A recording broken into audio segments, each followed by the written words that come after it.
As-tu remarqué quelque chose? Chaque jour semble apporter une nouvelle raison de s'inquiéter. Une crise économique, une guerre, une polémique sur les réseaux sociaux, une nouvelle technologie qui promet de changer le monde, une nouvelle peur. Et lentement, sans même t'en rendre compte, tu commences à vivre dans un état d'alerte permanent.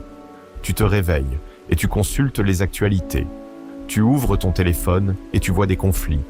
Tu parcours les réseaux sociaux et tu vois des gens plus riches, plus beaux, plus heureux, du moins en apparence.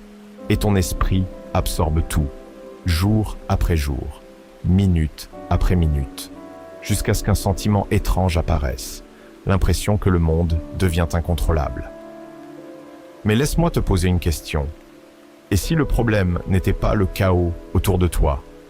Et si le véritable danger était le chaos qui s'installe à l'intérieur de toi? Car il y a plus de 2000 ans, alors que les guerres, les famines et les épidémies frappaient déjà les sociétés humaines, les stoïciens avaient découvert une vérité capable de traverser les siècles.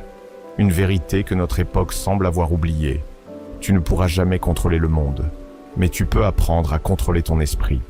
Et aujourd'hui, cette compétence est peut-être plus précieuse que jamais. Beaucoup pensent que nous vivons l'époque la plus difficile de l'histoire. Pourtant, si l'on regarde honnêtement les faits, l'humanité a toujours connu l'incertitude. Les guerres existaient du temps de Marc Aurèle. Les épidémies existaient du temps de Sénèque. Les crises économiques existaient déjà dans l'Antiquité.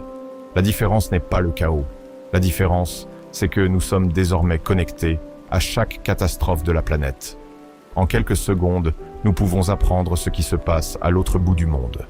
Notre cerveau reçoit plus d'informations en une journée que certains de nos ancêtres en plusieurs mois. Et ce flot ne s'arrête jamais. Ton esprit n'a pas été conçu pour porter le poids de toutes les tragédies du monde. Pourtant, chaque jour, tu essaies inconsciemment de le faire. Les stoïciens auraient reconnu ce problème immédiatement. Pourquoi? Parce qu'ils savaient qu'un esprit dispersé devient un esprit vulnérable. Aujourd'hui, ton attention vaut de l'argent, beaucoup d'argent. Chaque clic, chaque seconde passée devant un écran, chaque émotion forte, tout cela possède une valeur économique, et il existe une vérité dérangeante. La peur attire davantage que le calme. La colère attire davantage que la sérénité. Le conflit attire davantage que l'harmonie. Alors les plateformes nourrissent constamment ces émotions. Pas forcément par malveillance, simplement parce que cela fonctionne. Plus tu réagis, plus tu restes, plus tu consommes. Le problème est que ton esprit paie le prix. Petit à petit, ton anxiété augmente, ta concentration diminue, ton attention se fragmente, et tu finis par croire que le monde entier est en feu. Épictète aurait probablement posé une question très simple. Cette information améliore-t-elle ta capacité à agir?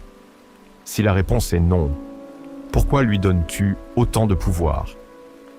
Beaucoup imaginent les stoïciens comme des philosophes vivant dans le confort. La réalité est tout autre. Marc Aurèle a dirigé l'Empire romain pendant des guerres. Il a affronté des révoltes, des famines, une pandémie meurtrière. Et malgré cela, ses écrits ne parlent presque jamais de panique. Ils parlent de responsabilité, de maîtrise de soi, de devoir. Pourquoi? Parce qu'il avait compris une vérité fondamentale. Le chaos extérieur ne détermine pas automatiquement le chaos intérieur. Deux personnes peuvent vivre la même situation. L'une s'effondre, l'autre reste debout. La différence se trouve dans l'esprit, pas dans les circonstances.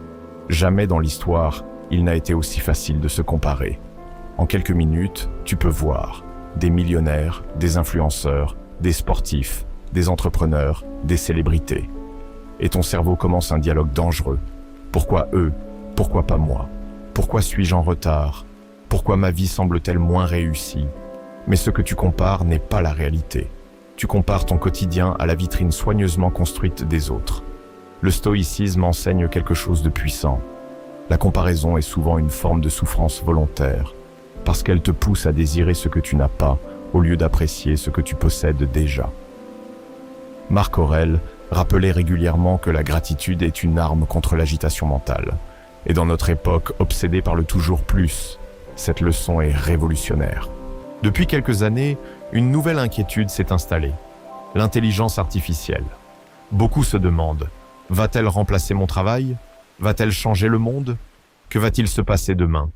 Mais remarque quelque chose, ces questions concernent presque toujours le futur, un futur qui n'existe pas encore. Sénèque écrivait « L'homme souffre plus souvent dans son imagination que dans la réalité ». Combien de souffrances modernes suivent exactement ce schéma? Nous imaginons des scénarios, nous construisons des catastrophes mentales, nous redoutons des événements qui n'arriveront peut-être jamais. Pendant ce temps, la seule chose réelle reste le moment présent. Le stoïcisme ne dit pas d'ignorer l'avenir, il dit de ne pas lui abandonner ta paix intérieure. Imagine un instant Marc Aurèle vivant aujourd'hui. Il ouvre son téléphone, des milliers d'opinions, des polémiques, des débats, des critiques, des prédictions catastrophiques. Que ferait-il? Probablement la même chose qu'il faisait il y a 2000 ans. Il se poserait une question. Qu'est-ce qui dépend réellement de moi? Cette simple question agit comme un filtre. Une crise mondiale, tu ne la contrôles pas. L'opinion des autres, tu ne la contrôles pas. Les décisions politiques, tu ne les contrôles pas. Ton attitude, oui. Tes actions, oui. Ton intégrité, oui. Ton effort, oui. Et soudain, le bruit diminue, parce que ton énergie retourne vers ce qui compte réellement. Pendant longtemps, la richesse signifiait posséder davantage. Aujourd'hui, une autre richesse devient rare. L'attention, la concentration, le calme, la capacité à rester seul avec ses pensées, la capacité à lire un livre sans consulter son téléphone, la capacité à réfléchir profondément, la capacité à rester lucide quand tout le monde réagit émotionnellement. Le stoïcien moderne devient riche d'une manière différente. Il protège son esprit, il protège son temps, il protège son attention, parce qu'il sait que ses ressources sont limitées. Et contrairement à l'argent, une fois une journée perdue, elle ne revient jamais. Tu n'as pas besoin de quitter la société, tu n'as pas besoin de vivre dans une montagne, tu n'as pas besoin de devenir un philosophe. Commence simplement par quelques habitudes, passe moins de temps devant les informations anxiogènes, observe tes réactions avant d'agir, accepte ce que tu ne peux pas changer, concentre-toi sur ce que tu peux améliorer, cultive la gratitude, pratique la discipline, protège ton attention comme un trésor et surtout, souviens-toi que chaque jour est un entraînement.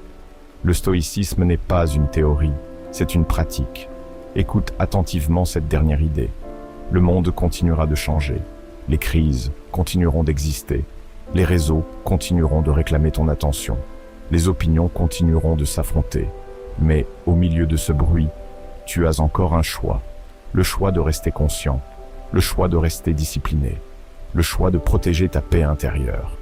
Le stoïcisme ne te promet pas une vie facile.